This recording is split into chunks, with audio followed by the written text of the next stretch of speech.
Cette table ronde que nous avons le plaisir que le LABRI, le laboratoire de recherche en relations interculturelles, le géodépartement d'anthropologie à l'Université de Montréal a le plaisir, vous vous en doutez immense, d'organiser, de vous présenter avec d'éminentes personnalités. Vous en avez déjà reconnu quelques-unes. Je vais surtout parler, mais en très peu de mots, de la personnalité la moins connue à cette tribune, Charles Taylor. Voilà. Sauf que, en voulant parler de lui, vous avez souri, alors j'ai compris que je ne vais pas vous embêter plus longtemps à le présenter. On ne le présente plus. Par contre, il a accepté gentiment, nous l'en remercions, de se mettre totalement à votre disposition pour que vous puissiez nous venger dignement en lui posant toutes les questions possibles sur l'interculturalisme et le multiculturalisme. Voilà, si vous voulez lui faire honneur, ne le laissez pas sortir sans avoir épuisé et son énergie, et son temps, et son savoir. Cela dit, le LABRI, le laboratoire de recherche en relations interculturelles, est une jeune structure, un groupe de recherche. Nous l'avons créé à 3, mais maintenant il y a Bob White qui est là, Daniel Gratton et moi, Lumumba Imongo, je m'appelle. C'est un groupe multidisciplinaire au départ, c'est un groupe qui s'est élargi. Nous avons à notre actif un certain nombre d'activités et même de publications. Voyez-vous, interculturalisme au Québec, ça semble pour beaucoup de gens aller de soi. Mais encore, lorsque nous disons interculturel comme adjectif, ça paraît encore plus évident. Relation interculturelle, où est la question? Et si je vous disais l'interculturel comme substantif? Allez-y dans les dictionnaires français, vous ne trouverez pas le mot. Est-ce à dire qu'il n'existe pas? C'est cela notre audace d'essayer de l'imposer. Et c'est pour accomplir ce travail que nous invitons des personnalités et vous aussi à des activités comme celle-ci. Voici donc, sans plus tarder, moi il faut toujours me couper la langue parce que j'ai tendance à parler beaucoup. Voici comment nous allons procéder très rapidement, tout en vous remerciant de votre présence nombreuse et attentionnée. Personne ne quittera la salle avant la fin. Je voudrais simplement vous signaler que j'ai le mauvais rôle, celui du bâton. Alors je vais user du bâton. Voilà, pour signaler que vous avez encore 2-3 minutes. Charles Taylor va donc, on est quand même au Québec, hein, il faut le faire là. Alors donc il va très rapidement, en 20 minutes, il va être présenté par l'autre Charles. Il se fait que nous aimons faire les choses avec des jumeaux. Regardez comme ils se ressemblent, hein, 2 gouttes d'eau. Alors c'est Charles Bladberg, en fait Bladberg, hein, c'est un nom allemand plutôt, qui est lui professeur ici même à l'Université de Montréal. Il va le présenter, puis il va prendre la parole pendant 20 minutes, et ensuite nous allons passer au panel. Chacun des 4 probablement, va prendre la parole pendant environ 10 minutes. Et la parole, ça veut dire qu'ils vont chacun donner son point de vue sur la thématique générale, que je vous rappelle simplement, les scénarios de l'interculturel. Chacun prend la parole environ 10 minutes et le professeur Taylor va répondre s'il le souhaite. Mais nous le souhaitons, alors on va lui piquer un petit coup d'épingle pour qu'il le fasse à chaque intervention. Donc si vous voulez, nous aurons 2 moments, 3 moments. Il présente sa conférence, les panélistes s'adressent à lui ponctuellement, il réagit. Ensuite, nous passons à vous. Sans plus attendre et avec votre permission, Charles Bladberg pour Charles Taylor.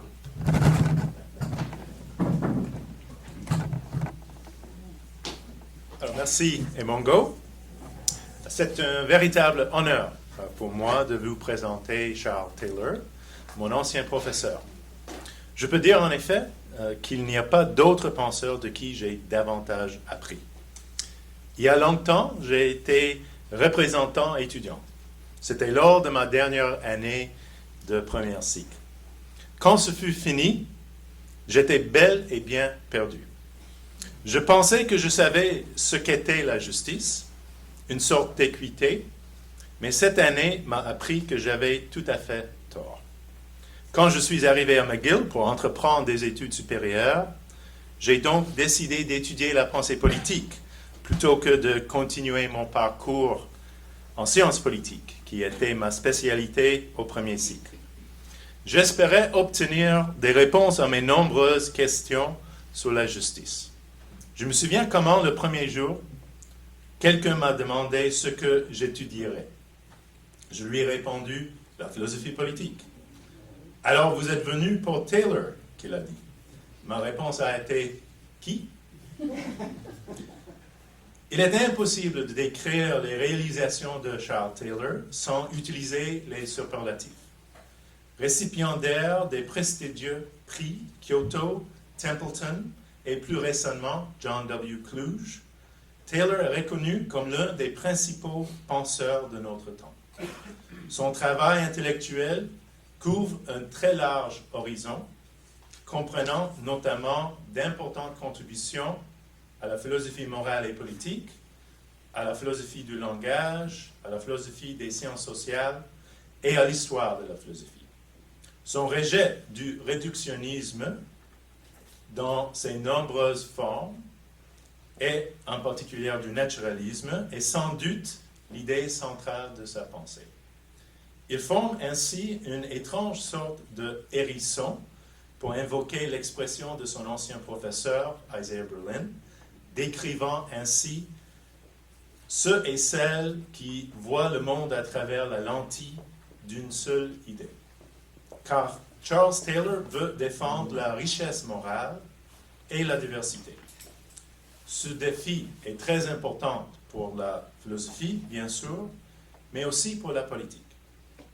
Et voilà pourquoi, mesdames et messieurs, je suis si heureux de vous présenter Charles Taylor à cette table de ronde sur les scénarios de l'interculturel.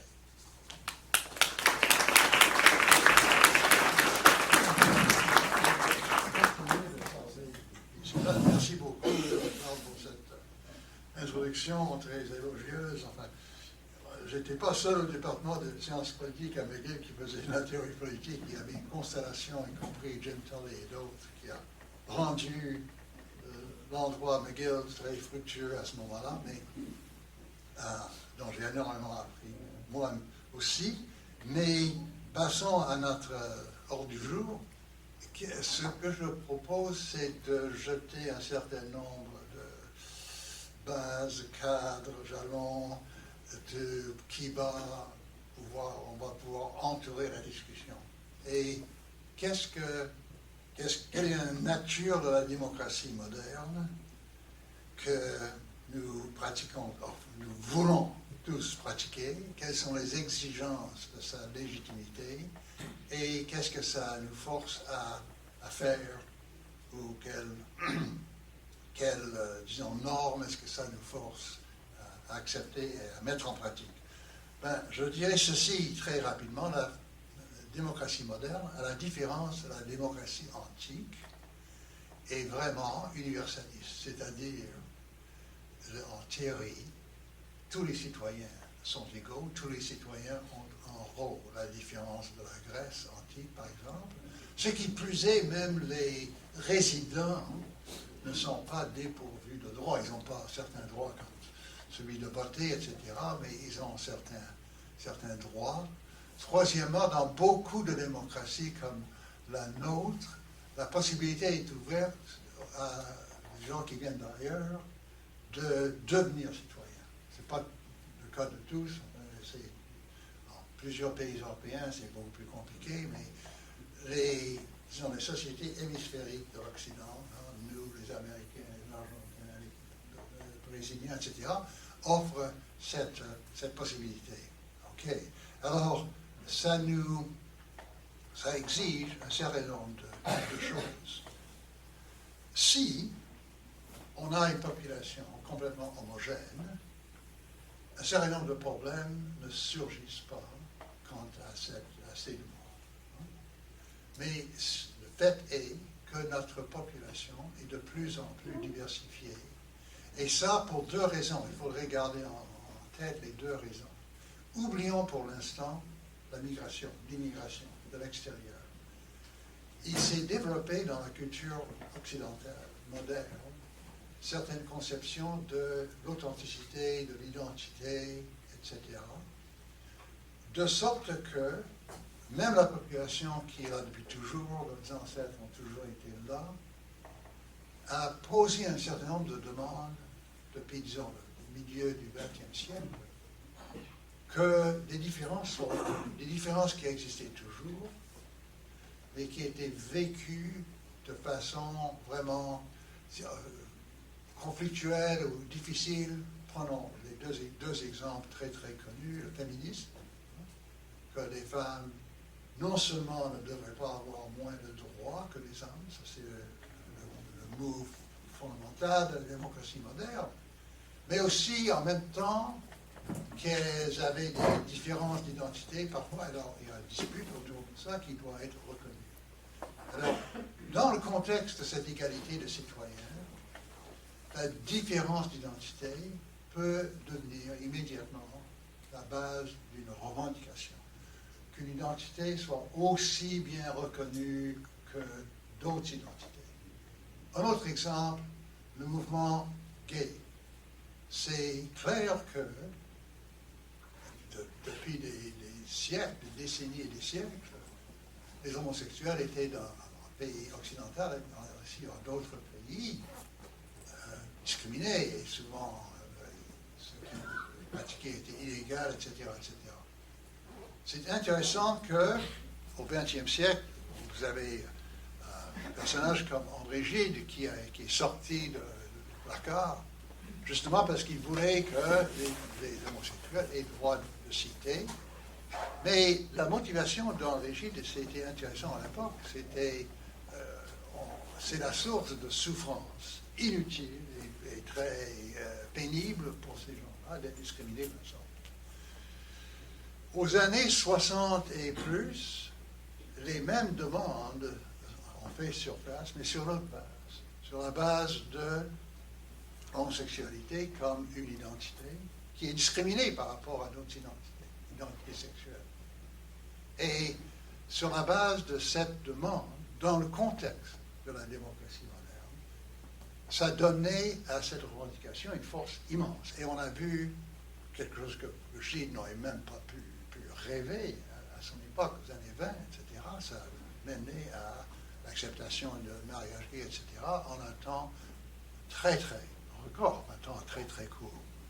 Alors vous voyez le contexte dans lequel on est. Ben, on ajoute à cela maintenant l'immigration, où il y a d'autres différences qui surgissent dans la population, des religions pas du tout familières ou existantes dans la population antérieure, des formes de culture, etc., etc. Alors, le grand principe que notre société sent l'obligation d'adopter, c'est qu'il n'y aurait pas de citoyens de seconde zone. Il n'y aura pas de distinction entre citoyens de première zone, citoyens de seconde zone.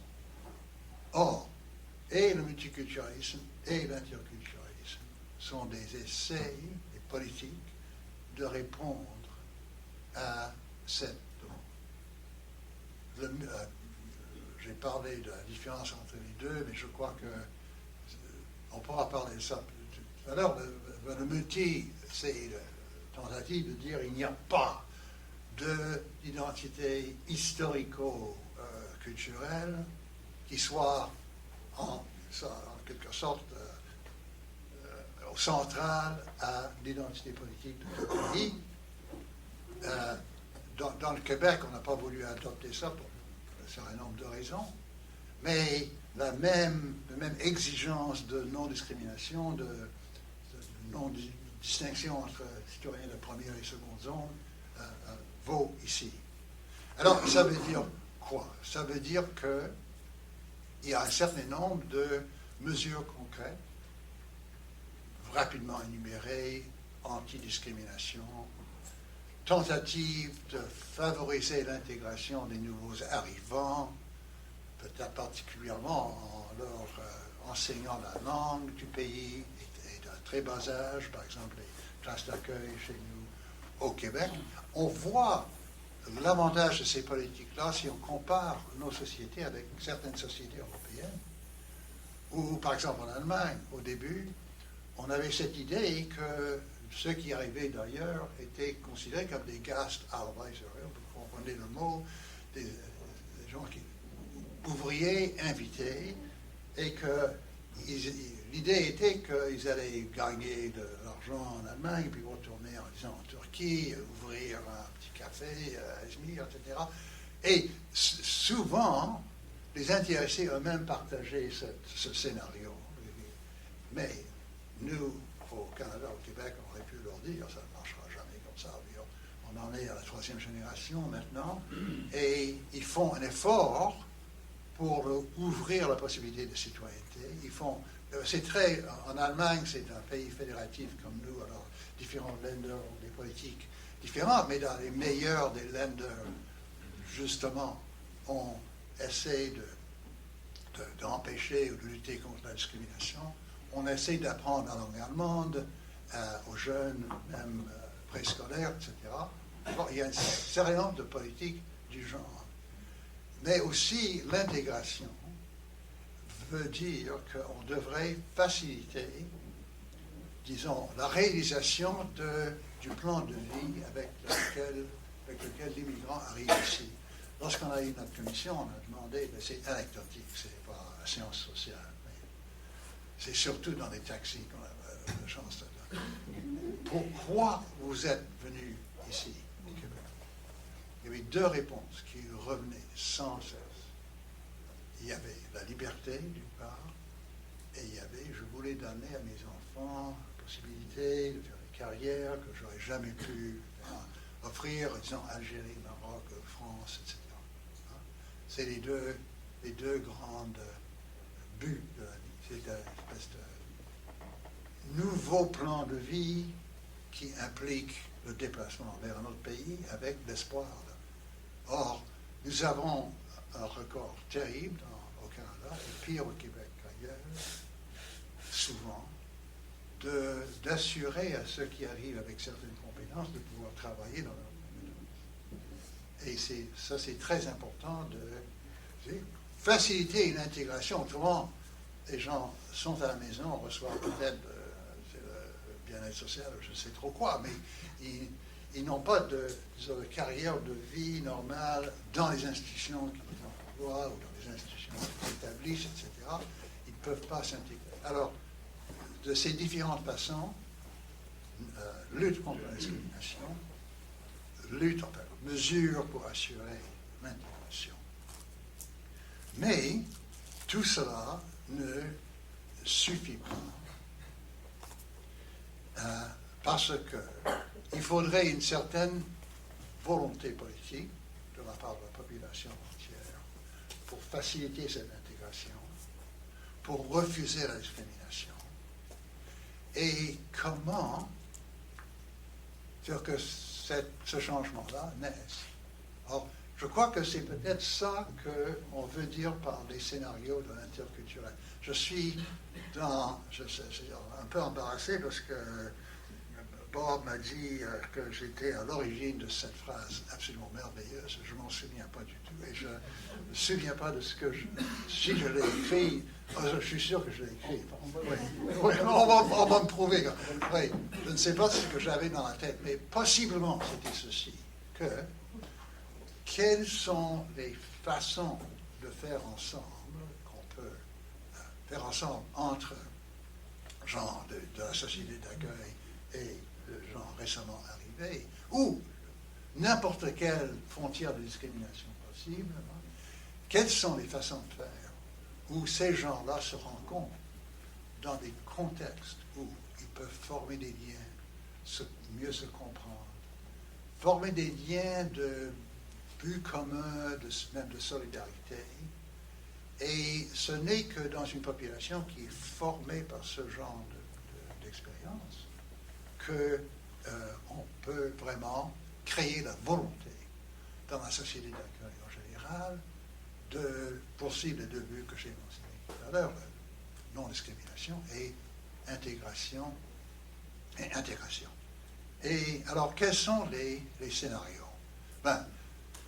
Celui qui est le plus connu, c'est le scénario notoire, je dirais, infâme peut-être pour certains, c'est le scénario des accommodements raisonnables. Hein? Et ce n'est pas un moindre site lorsqu'on considère l'alternative. On est un peu, dans notre droit, on est un peu foigué avec l'accommodement raisonnable. Hein? Sortons de ces différences de culture et de religion et regardons n'importe où. Il y a une sorte de bâtiment public où on ne peut pas entrer à moins de monter sur des marches. Et les gens qui sont handicapés, alors on a construit des rampes, justement parce que les structures actuelles créent une discrimination de fait, même si ce n'était pas voulu. Quand on a construit des marches devant le palais de justice, on n'avait pas vu de discriminer contre les handicapés, mais il faut ajuster. Et donc, notre droit nous permet de faire des demandes. Et les demandes ne sont pas automatiquement agréées, parce que ça peut coûter les yeux de la tête, ça peut léser les droits d'autrui, certains accommodements, etc. Alors il faut toujours, en quelque sorte, balancer ensemble contraintes excessives d'une part et la valeur de la demande d'autre part. Mais ce qu'on a découvert dans l'étude qu'on a faite d'accommodement raisonnable dans la société, c'est que les causes devant la Cour, c'est une toute petite partie de ce travail-là. Et à l'intérieur de certaines institutions, par exemple les hôpitaux, les écoles, etc., ça se fait tous les jours. Et ça se fait souvent à l'amiable. On s'assoit et on explique aux gens qu'on ne peut pas, par exemple, demande que la femme de quelqu'un est enceinte, et demande que l'obstétricien qui se rend là au moment de l'accouchement soit mâle ou femelle. Mais pas possible. Pas possible. On a un système où on ne sait pas. Quand l'homme a accouché, il y a un médecin de garde, mais on ne peut pas établir des plans, des rotations de médecins de garde avec ça. Si on explique calmement et sans essayer de culpabiliser la personne concernée, c'est accepté. Alors, on a vu immédiatement que dans tout ce domaine énorme d'accommodement, il y a deux voies. Il y a la voie légale, il y a la voie de, disons, accommodement mutuel, arrangement, discussion. Il serait deux choses qu'on a vues. Dans tout ce domaine, il y a beaucoup moins de problèmes que les gens pensent. Et, dans la mesure où on peut résoudre des problèmes comme ça, c'est une expérience qui est beaucoup supérieure à l'autre. Pourquoi? Parce que les accommodements faits à l'amiable impliquent une certaine complicité, une compréhension mutuelle entre les gens en question, plutôt que le gars ou la femme qui sort en maudit, je vais appeler mon avocat, etc. Et là, on est en plein conflit. Hein?